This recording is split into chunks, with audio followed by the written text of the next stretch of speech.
우리 다 같이 한 목소리로 읽겠습니다. 여호와여, 내가 깊은 곳에서 주께 부르짖었나이다.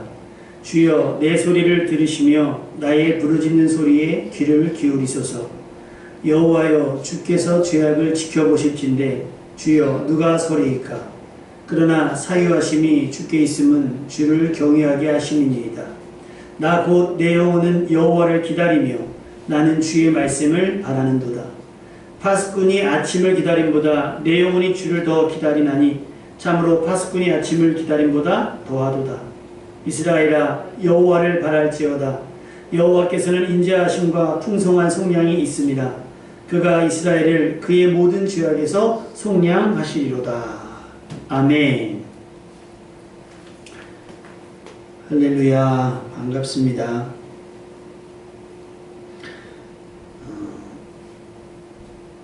교회에 오는 것이 어쩌면 가장 쉬울 수 있고 가장 편할 수 있다라고 생각이 들어요. 그런데 지금의 여의치 않은 상황 속에서 어떻게 보면 가정에서도 예배드리기를 포기하지 않고 지금도 모니터 앞에 있는 여러분들의 믿음이 어쩌면 교회에 나와 있는 우리보다 더 간절한 믿음인지도 모르겠습니다. 지금 우리의 상황이 솔직히 말하면 그리 낙관적으로 보이진 않아요. 그래서 우리가 불안해하고 초조해하고 있는지도 모르겠습니다. 이성은 소망하고 이 상황을 긍정적으로 바라보지만 우리의 본능은 이 상황이 더 악화될지도 모른다고 느끼는 것만 같습니다. 코로나19로 전쟁하듯 지금 이 상황들을 이겨내고 있는데 미국에서는 또 산불이 나고 있고요. 중국과 인도는 아슬아슬한 대립이 계속되고 있습니다. 여러분의 느낌 어떻습니까? 코로나19의 상황이 반년을 훨씬 지나서 이제 곧 1년이 다 되어가는데 끝날 듯 끝나지 않는 이 상황들 속에서 어쩌면 우리의 삶이 점점 더 사망의 음침한 골짜기로 그 깊은 곳으로 떠밀리는 것 같지 않습니까? 그래서 우리는 정치를 원망하고 때로는 우리는 이것저것 핑계와 또 변명거리를 찾습니다. 그러나 지금 우리가 할 수 있는 것은 오늘 시편 기자의 기도처럼 여호와여, 내가 깊은 곳에서 주께 부르짖었나이다 했던 것처럼 우리는 하나님 앞에 기도하기를 시작해야 될 줄로 믿습니다. 기도를 쉬면 기적이 멈춥니다. 물론 예수 그리스도를 믿는 우리, 하나님을 아버지로 섬기는 우리는 하나님을 신뢰하며 의지하며 해를 두려워하지 않아요. 왜냐하면 일단 주께서 나와 함께 하시기 때문입니다. 시편 23편 고백처럼 사망의 음침한 골짜기라도 해를 두려워하지 않는 이유는 주께서 나와 함께 하시기 때문이라고 하는 믿음이 있기 때문이겠지요. 뿐만 아니라 혹시 우리가 당할지도 모르는 위험에는 하나님은 주의 지팡이와 막대기로 우리를 안위하신다, 우리를 보호하신다, 우리를 인도하신다, 우리를 위로해 주신다라고 믿고 있기 때문인 거예요.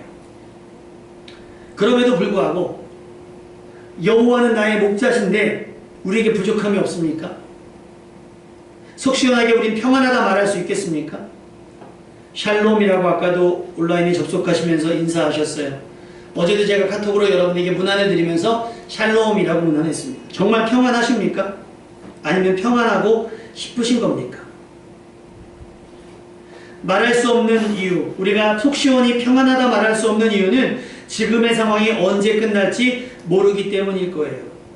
지금도 사업장을 문을 닫은 이들, 학원들, 커피숍, 그 다음에 무슨 여기저기 업체들이 이런 법들, 전염병에 대한 예방법 때문에 제한되어져 있지요. 교회도 마찬가지일 거예요. 근데 그들이 불안해하는 건 뭐냐면 도대체 그럼 이걸 언제까지 이렇게 해야 되는가?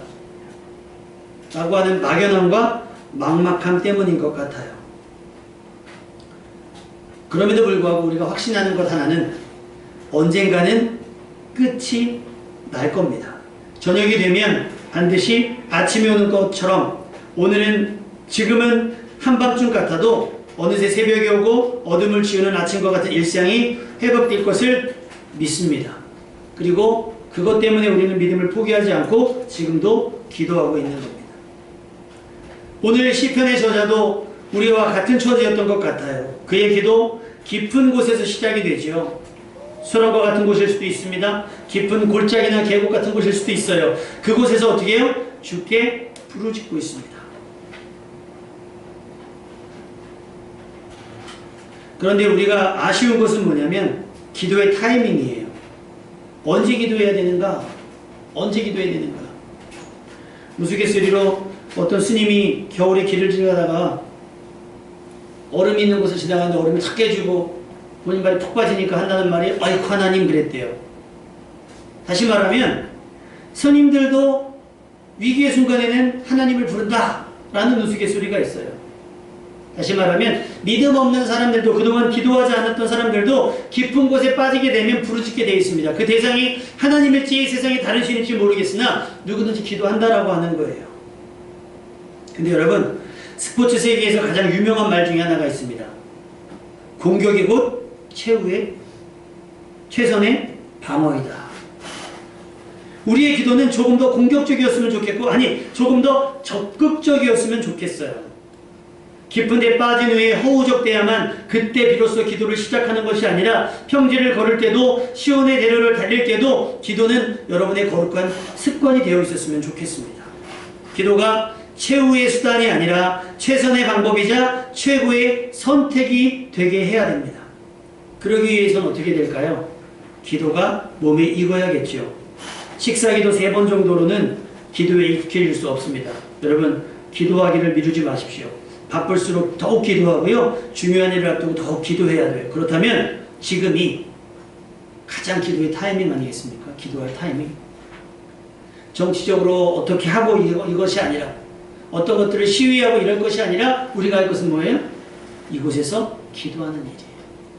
오다 가다 교회 들러서 기도하시면 되고요. 가정이 기도의 기도처가 되게 하시면 되고요. 여러분 운전하고 가시는 그 길, 신호에 걸릴 때마다 성령 안에서 무시로 기도하시면 돼요. 어떻게 기도하느냐? 그는 주여 내 소리를 들으시면 나의 부르짖는 소리에 귀를 기울이소서. 오늘 시편 기자의 기도는 부르짖는 기도였어요. 깊은 곳에서 그는 어떻게든 살기 위해 힘을 아끼기보다 기도의 힘을 다 써버렸습니다. 어차피 가만히 있어도 죽는다고 한다면 소리를 지르는 거겠죠.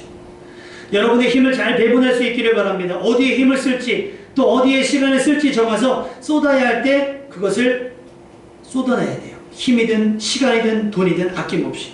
남김없이 쏟아 부어는 집중력이 있어야 살 수 있을 줄로 믿습니다. 지금 우리가 할 수 있는 일이 뭘까요? 뭐 엎어진 김에 뭐 쉬어간다나? 뭐 그런 말이 있는 것처럼 그러니까 쉬어가는 게 아니고요. 지금 우리가 할 수 있는 게 아무것도 없잖아요. 사람을 만날 수도 없고 여가를 지킬 수도 없어요. 그럼 뭐예요? 기도하는 거예요. 왜 하나님께서 이때를 허락하셨는지, 왜 하나님께서 이때에 즉각적으로 우리에게 도움이 되지 않으시는지, 어쩌면 우리의 기도의 분량이 부족해서일 수도 있고, 어쩌면 우리의 간절함이 덜하기 때문일 수도 있어요. 우는 아이에게 젖준다고 하잖아요. 지금 우리가 부르짖어야 할 때인 줄로 믿습니다. 언제까지? 하나님께서 반응하실 때까지 기도하는 거예요. 공부를 잘하는 사람은 풀릴 때까지 문제와 씨름하잖아요. 믿음이 좋은 사람은 하나님께서 반응하실 때까지, 하나님께서 응답하실 때까지 기도하는 사람이에요. 지난주 말씀드렸던 것처럼 야곱이 야복나베에서 어떻게 자기에게 축복할 때까지 그 허리를 붙잡고 놓지 않은 것처럼 우리는 그렇게 기도할 수 있어야 되는 거예요. 왜 이렇게까지 기도해야 되는가? 하나님께서는 우리의 기도에 귀를 기울이시기 때문입니다. 하나님은 우리의 신음에도 우리의 기도 내용을 정확히 파악하고 계십니다. 우리의 한숨에도 하나님은 우리가 무엇을 구하는지, 우리에게 어떤 은혜가 필요한지 구체적으로 다 알고 계신다라고 하는 거예요. 사실 우리 중 누구도 하나님 앞에서 은혜를 구할 수 있는 사람은 없어요. 이유는 죄악 때문이겠지요. 우리의 있는 모습 그대로는 사실 하나님 앞에 설 수가 없습니다. 우리 3절 말씀을 다 같이 한번 읽어볼까요? 시편 130편 3절 말씀을 다 같이 읽어보겠습니다. 시작! 여호와여 주께서 죄악을 지켜보실진대 주여 누가 서리이까. 우리가 하나님 앞에 설수록 드러나는 건 죄악밖에 없어요. 의인은 없나니 아무도 없다고 한 것처럼 우리는 하나님 앞에 설 수가 없어요. 로마서 3장 23절에서 24절 모든 사람이 죄를 범하였음에 하나님의 영광이 이르지 못하더니. 우리는 그랬어요. 어떤 방법과 수단으로도 하나님의 영광에 이를 수가 없어요. 우리 예배조차도 아무리 화려한 환경 속에서 아무리 열정적으로 예배를 드린다 할지라도 하나님 앞에 닿을 수가 없어요. 뭐가 없으면 우리 로마서 3장 24절에 보면 그리스도 예수 안에 있는 속량으로 말미암아 하나님의 은혜로 값없이 의롭다 하심을 얻은 자가 되지 못하면, 다시 말하면 하나님의 은혜를 경험하지 못하면, 하나님의 속량하심을 덧입지 못하면, 오늘 본문의 3절 4절 여호와여 주께서 죄악을 지켜보실 건데 누가 서리이까? 그러나 사유하심이 용서하심이 주께 있으면 주를 경외하게 하시느니이다. 예수 그리스도의 보혈로 우리가 죄사함 받게 됐어요. 그 불가능할 것 같은 일들이 차단되었던 하나님과의 소통이 가능해진 것은 예수님의 생명을 다하신 사랑, 곧 희생 때문이었습니다. 그러니 기도는 우리의 당당한 권리를 주장하는 것이 되서는 안 돼요.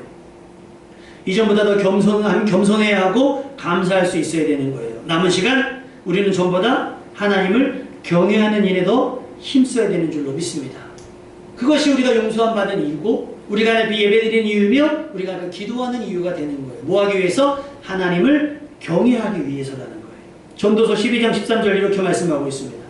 일의 결국을 다 들었으니 하나님을 경외하고 그의 명령들을 지킬지어다. 이것저것 다 해보고 난 결론이 뭐냐? 이것저것 배우고 익히고 했던 결론이 무엇이냐? 하나님을 경외하는 것, 그것이 모든 사람의 본분이더라. 얼마를 더 배우고 혹은 얼마나 더 어려운 일들을 겪어야 하나님 앞에 겸손히 낮아지시겠습니까? 여러분, 하나님을 경외할 수 있기를 주님의 이름으로 축원합니다. 우리는 하나님의 은혜로 죄에서 자유해진 거예요. 그 은혜, 그 용서의 감격을 잊지 말아야 돼요. 우리는 죄책감으로 예배드리거나 헌신하는 것이 아니라 감사와 감격으로 할 수 있어야 되는 거죠.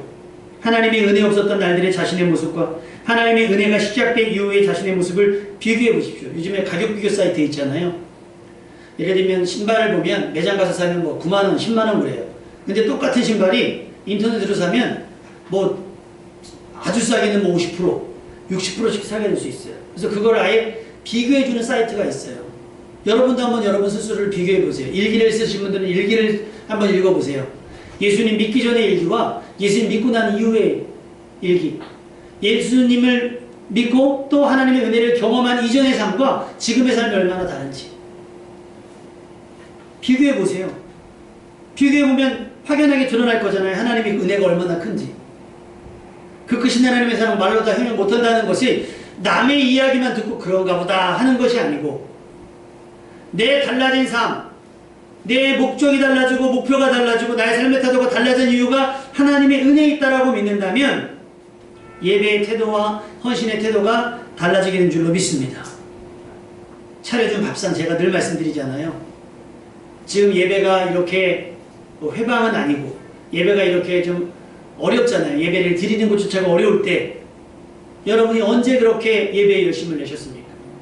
근데 막상 예배를 못 드리게 되니까, 내가 부지런하지 않으면, 내가 신경 쓰지 않으면 예배를 못 드리니까. 지금도 모니터 앞에 있는 분들이 있어요. 집중 덜 되죠. 저도 경험해 봤거든요. 안 돼요. 쉽지 않아요. 그럼에도 불구하고 점점 더 간절해지는 분들은 뭐냐? 은혜를 아시는 분들인 거예요.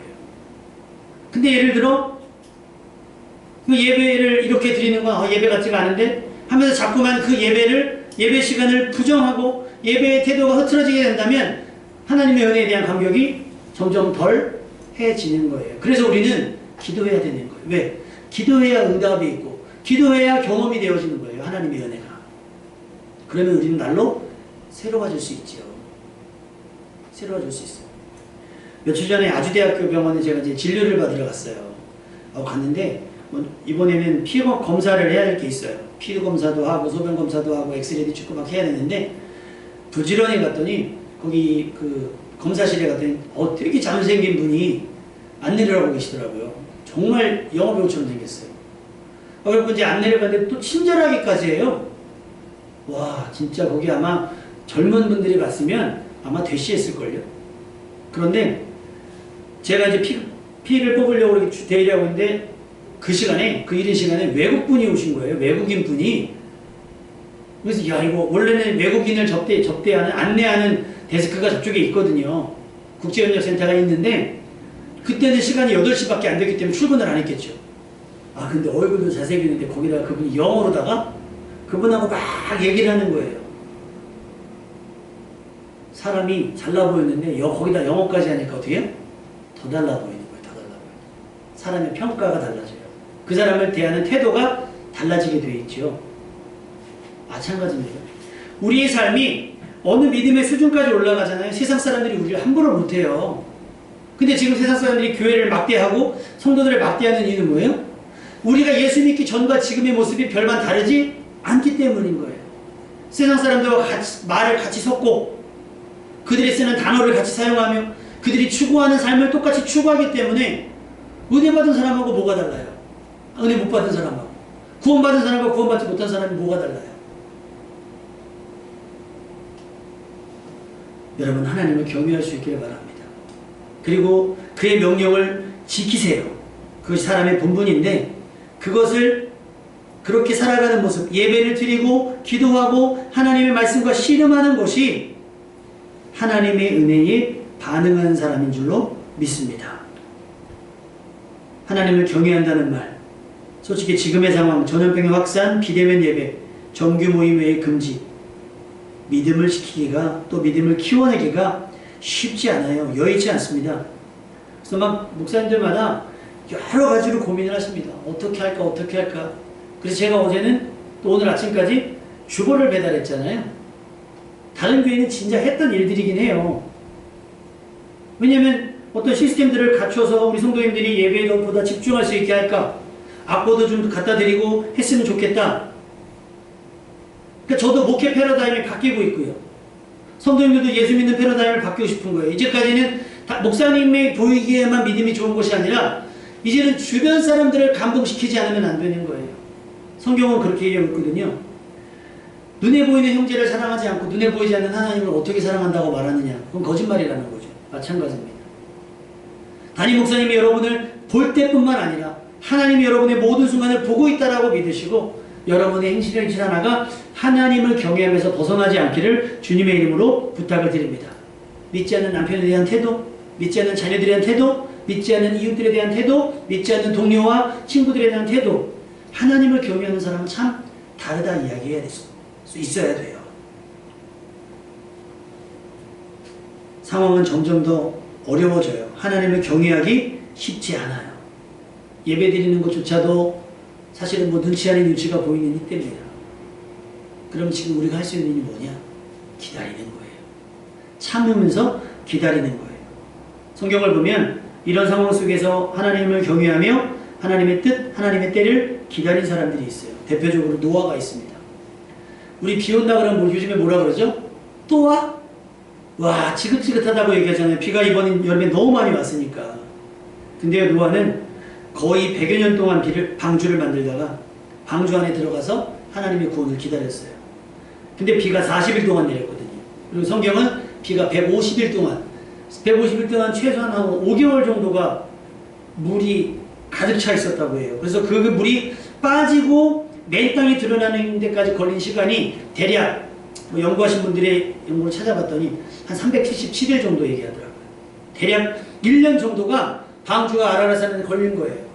그리고 그 물이 쫙 빠져가지고 바다는 바다가 되고 강은 강이 될 때까지 그냥 그 안에서 지금 말하는 방콕 그 안에서 그냥 있었던 거예요. 기다렸습니다. 그리고 어느 정도 물이 빠진 것 같자 까마귀를 날려보내요. 까마귀가 안 돌아오죠. 또 7일을 기다려서 비둘기를 내보냅니다. 비둘기가 그냥 돌아와요. 아, 얘가 거주할 곳이 없구나. 또 기다려요. 또 창문을 열어서 비둘기를 내다보내요. 이번엔 감람나무 잎사귀를 가지고 옵니다. 또 기다려요. 그리고 비둘기가 돌아오지 않자 그때서야 방주 밖을 나가게 됩니다. 노아는 섣불리 행동하지 않았습니다. 섣불리 판단하지 않았어요. 차분히 기다렸습니다. 여러분도 하나님의 구원을 잠잠히 기다릴 수 있길 바랍니다. 지금 집안에만 있는 거 힘들죠. 잠시 잠깐 나가는 것도 눈치 보이고 어디 바람 쐬러 가는 거 회식하는 것도 다 힘들죠. 근데 여러분 재촉한다고 해서 다 되는 것은 아니잖아요. 시간이 필요한 일들이 있어요. 밥을 해도 시간이 필요하고요. 뭘 해도 저절로 막 내가 급하다고 막 되는 건 없잖아요. 여러분 혹시 그거 아십니까? 고속도로 같은 데 막 가다가 화장실에 급해서 휴게소를 들어가잖아요. 내가 급할 때마다 사람들이 다 차 있어요. 희한하게 느껴져요. 그렇다고 해서 내가 급하다고 해서 화장실이 비어서 나를 기다려 있진 않아요. 그럼 어떻게 해요? 참고 기다려야 돼요. 자리를 옮길 수가 없어요. 급할수록 어느 거 하나서 한 군데서 그 사람이 문 열고 나올 때까지 기다려야 되는 거예요. 그런 기다림이 우리에게 필요합니다. 소풍 가는 일이 아무리 설레인다 할지라도 저녁이 지나야 아침이 와요. 그 다음 날이 와요. 여러분은 잠잠히 하나님의 은혜와 응답을 기다릴 줄 알기를 부탁을 드립니다. 절대 성급해져서는 안 돼요. 차분히 하나님의 구원을 기다릴 줄 아는 여러분이 되셔야 됩니다. 서둘러서 인생을 망치니가 성경에 기록되어 있거든요. 바로 이스라엘의 초대 왕이라고 하는 사울 왕이에요. 사울은 40세에 이스라엘 왕이 돼서요. 한 2년쯤 된 날 사울은 이스라엘 사람 3,000명을 택하여 갖고 블레셋과 전쟁을 하러 갑니다. 그런데 막상 블레셋과 싸우려고 보니 이거는 대충 봐도 싸움이 안 돼요. 왜냐? 블레셋은 병거가 3만, 마병이 6천, 거기에 백성들은 해변에 모래같이 많았다 그랬어요. 그러니 의기양양하게 싸움을 하러 갔는데 이거는 게임이 안 될 것 같다는 게 확인이 되니 어떻게 돼요? 의기소침해지죠. 이스라엘 사람들은 위급함을 느끼고 막 절박한 마음에 여기저기 흩어져 숨습니다. 이건 전쟁을 해보나 마나의 상황이 돼요. 이때 이스라엘 백성에게 그나마 희망이 되는 건 뭐냐면 바로 하나님의 사람 사무엘이에요. 사무엘이 와서 기도하면, 사무엘이 와서 하나님께 은혜를 구하면 이 상황도 이길 수 있다라고 믿었던 것 같아요. 그 전까지 그랬으니까. 그래서 사무엘을 기다립니다. 사울도 사무엘이 약속을 했어요. 약속한 만큼의 7일을 기다립니다. 그런데 사무엘이 더디 와요. 그러니까 백성들이 사무엘도 오지 않으니까 사울에게서 점점 흩어지기 시작하는 거예요. 사울이 불안하지 않았겠습니까? 초조했어요. 그래서 어떻게 하니까 번제와 화목제물을 가져와라. 그래서 사무엘이 오기도 전에 제사장이 아니면 드릴 수 없는 번제를 왕이 임의대로, 성경의 말씀 그대로를 하면 뭐라고 그렇게 있냐면 사무엘상 13장 11절 12절에 사울이 번제를 드리고 난 다음에 딱 등장을 합니다. 그래서 무슨 짓을 한 겁니까? 그러자 사울이 핑계대면서 얘기를 하기를, 내가 블레셋 사람들이 나를 치려 길갈로 내려오겠거늘 내가 여호와께 은혜를 간구하지 못했다고 부득이하여 더 이상 기다릴 수가 없어 하는 수 없이 번제를 드렸습니다 그래요. 기다리지 못하고 기다릴 수가 없어서 내 계산에, 내 생각에, 내 판단에 이 사람은 위기다 생각해서 사무엘이 약속된 사무엘과의 약속을 기다리지 못하고 어떻게 해요? 일을 저질러 버리고 말아요. 조금만 기다렸다라면 하는 아쉬움이 남습니다. 우리도 그럴 수 있어요. 우리가 기한을 정해놔요. 하나님 이때까지 응답해 주세요. 또 우리는 응답까지도 정해놔요. 하나님 이때까지 이렇게 응답해 주세요. 그래서 자기 의대로 안 되면 그때부터 임의대로 행해요. 이거는 사울의 성급함이에요. 사울의 실수. 사울은 이 일로 인해서 왕의 자리를 잃게 됩니다. 물론 당장 왕의 자리에서 쫓겨나는 건 아니었어요. 다만 하나님은 이제부터 본격적으로 하나님에 맞는 사람을 구하기로 하셨어요. 그리고 그에게 왕의 자리를 주기로 약속하셨습니다. 여러분, 섣부름, 성급함으로 하나님의 구원을 망치지 마십시오. 충분히 기도하고요. 충분히 말씀을 묵상하세요. 하나님은 여러분의 계획이나 생각보다 더 큰 일들을 계획하고 계세요. 그러니 그 계획이 무르익기까지, 하나님의 때가 되기까지 기다릴 줄 아는 사람이 되시기를 주님의 이름으로 축원합니다. 그동안, 그러나 물론 그 때가 될 때까지 지루할 수도 있고요. 불안할 수도 있어요. 그러나 하나님께서 반드시 일하실 거라는 확신을 가지고 인내할 필요가 있다라고 하는 거예요. 5절 말씀 다 같이 읽겠습니다. 5절 말씀 시작. 나 곧 내 영혼은 여호와를 기다리며 나는 주의 말씀을 바라는도다. 너무 늦어서도 안 되지만 너무 급하게 갔다가 거기서 이게 뭐야 하고 섣불리 발 빼지 말라는 거예요. 거기서 뭐예요? 기다리고 주의 말씀을 바라야 하는 줄로 믿습니다. 그것이 하나님을 경외하는 사람의 태도인 거예요. 지루할 수 있겠습니까? 그럴 수 있어요. 심심할 수도 있을 겁니다. 불안할 수도 있고 초조할 수도 있어요. 왜 하나님께서 일하시지 않을까? 근데 여러분, 야고보서 5장 7절에 보면 형제 여러분, 그러므로 여러분은 주님이 다시 오실 때까지 참고 기다리십시오. 보십시오. 농부는 귀중한 추수를 바라고 인내심을 가지고 가을비와 봄비를 기다립니다. 그래요. 에이씨 비 안 오네 그러고 막 논을 엎어버리고 그러지 않는다는 거예요. 올 때까지 기다릴 수밖에 없잖아요. 그때까지 최선을 다해요. 물도 갖다가 부어보고 기도도 해보고 많이 합니다. 가만히 놀고 먹는 게 아니에요. 농부들은 추수라고 하는 확실한 목표를 가졌기에 참고 기다립니다. 가뭄도 견디고 홍수도 견딥니다. 지금 사회적 거리두기 2.5단계, 어떻게 보면 강제적으로 생업이 중단되고 있는 상황. 그럼에도 우리가 참고 기다리는 이유는 뭐예요? 그것은 아마도 이 코로나19의 상황이 곧 잡힐 거라고 하는 기대 때문일 거죠. 우리들의 이런 간절한 바람과 인내, 하나님께서 극적인 은혜로 반응해 주시기를 소망합니다. 우리는 세상 사람들이 바라는 것들이 아닌 그들에게는 관심조차 없지만 실제가 되어질 하나님의 나라를 바라는 사람들인 거예요. 주의 말씀을 바라는 사람들. 이것이 하나님을 경외하는 사람들의 기본적인 태도예요. 여론을 따라가지 않아요. 소문을 따라가지 않아요. 뭘 따라가요? 하나님의 말씀을 따라간다는 거예요. 얼만큼 기다리고 얼만큼 바라느냐? 우리 6절 말씀 읽겠습니다. 6절 말씀. 시작. 파수꾼이 아침을 기다림보다 내 영혼이 주를 더 기다리나니 참으로 파수꾼이 아침을 기다림보다 더하도다. 여러분 무엇을 기다립니까? 어떻게 보면 코로나19가 끝나는 것보다 하나님의 은혜가 내게 임하기를, 성령께서 내게 임하기를 바라는 것이 더 합당한 기다림과 바람이 아닐까 생각이 듭니다. 아이들이 소풍을 기다리는 것보다 출근하는 이들이 퇴근을 바라는 것처럼 우리는 주님을 더 간절히 바라야 될 타이밍이에요.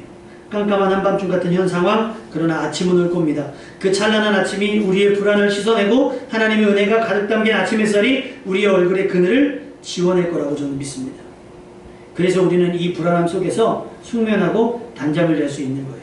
하나님의 은혜를 바라십시오. 하나님은 약속에 신실하시며 우리에 대한 사랑이 변함이 없습니다. 아멘입니까? 우리를 구원하신다는 약속 또한 변함이 없어요. 지금의 이런 일들이 우리들이 저지른 죄의 결과랄지라도 하나님은 우리를 죄악에서 건져내시고 우리가 감히 상상할 수도 없을 만큼의 크고 비밀한 일들을 행하실 능력이 있습니다. 그런 우리는 하나님께 도움을 구하며 하나님의 때를 잠잠히 기다릴 수 있어야 되는 거예요. 우리 7절 말씀 한번 읽어볼까요? 7절 시작. 이스라엘아 여호와를 바랄지어다. 여호와께서는 인자하심과 풍성한 속량이 있습니다. 왜? 인자하심과 풍성함이 하나님께 있기 때문에, 풍성한 속량이 하나님께 있기 때문에 그를 기다리자라는 거예요. 기다리자. 하나님이 기다리는 거예요. 뜸이 들 때까지 하나님은 기다리고 있는 거예요. 근데 여러분 우리만 참고 기다리는 게 아니에요. 하나님께서도 이 일들이, 이런 상황들이 우리의 멸망이 되지 않기 위해서 참고 기다리고 계십니다. 믿음이 없어서 일이 멸망이 되지 않도록 해야 돼요. 베드로전서 3장 20절. 그들은 옛날 노아가 배를 준비하는 동안 하나님께서 참고 기다렸으나, 하나님이 기다렸어요. 구원받기를 기다렸다는 거예요. 그런데 그들이 뭐예요? 하나님께 불순종했대요. 그래서 그때 구원받은 사람이 겨우 8명뿐이었다는 거예요. 여호와를 바랐으면 하나님의 인자하심과 그 풍성한 속량이 얼마나 큰지 알고 그 관심과 그 에너지를 하나님께 두고 하나님을 바랬다면 구원받는 사람에 속할 수 있을 거예요. 그런데 우리는 기도하다가 그치고, 예배드리다 그치고, 말씀 읽다가 그치고, 여러분 모두가 그 지루함을 견디지 못하고 심심함을 참지 못하고 불안과 초조함 때문에 성급하게 행동할지라도 여러분은 잠잠히 하나님의 구원이 확인될 때까지 기다릴 수 있어야 될 줄로 믿습니다. 창세기 49장 18절 우리 주보에 기록되어 있습니다. 창세기 49장 18절 뭐라고 기록되어 있죠? 여호와여 내가 주의 구원을 기다립니다. 우리가 기다려야 하는 건 이거예요. 확실한 약속을 기다리는 것은 절대 지루할 틈이 없어요. 왜냐하면 우리에게는 싸워내야 하는 믿음의 선한 싸움이 있기 때문인 거예요. 우린 관광 온 게 아니잖아요. 우리에겐 사명이 있잖아요. 하나님의 구원을 기다리는데 좀이 쑤시는 것은 아무것도 하지 않기 때문이에요. 우리는 우리의 믿음이 떨어지지 않도록 자기를 지켜낼 수 있어야 돼요. 유다서 1장 21절 하나님 사랑 안에서 자기를 지키며 영원한 생명에 이르도록 우리 주 예수 그리스도의 자비를 기다리자는 거예요. 기다리는 동안 하나님의 사랑 아래서 자기를 지키라는 거예요. 세상에 물들지 말고, 범죄에 물들지 말고, 믿음 없는 세상에 물들지 않기 위해, 진리 없는 여론에 휘둘리지 않기 위해 우리는 치열하게 싸우며 구원의 날을 준비해야 합니다. 베드로후서 3장 14절. 사랑하는 여러분, 여러분이 이것을 기다리고 있으니만큼 티도 없고 흠도 없는 사람으로 아무 탈 없이 하나님 앞에 나아갈 수 있도록 힘쓰십시오. 가만히 있으면 알아서 해주는 것이 아니고 우리 나름대로의 최선을 다해서 하나님을 경외하기를 해야 되고, 예배를 그치지 말아야 하며 기도를 쉬지 말아야겠습니다. 그렇게 우리는 죄와 싸우고 세상의 불의와 싸우면서 또 이웃들에게는 선한 이웃으로, 하나님께는 하나님을 경외하는 신실한 예배자로 그렇게 살아가야 될 줄로 믿습니다. 여호와여, 내가 주의 구원을 기다립니다. 하나님께서 이 모든 상황을 뒤에 엎으시며 마치 12해를 혈육적으로 앓았던 여인의 그 혈루의 근원을 마르게 하신 같이 코로나19의 근원을 마르게 하심으로 말미암아 우리가 다시 한번 홀가분하게 모두 한 곳에 모여서 하나님을 예배하는 날이 속히 오기를 기대하며 기다리겠습니다. 여러분도 그 기다림에 지치지 않기를 주님의 이름으로 축원합니다. 우리 함께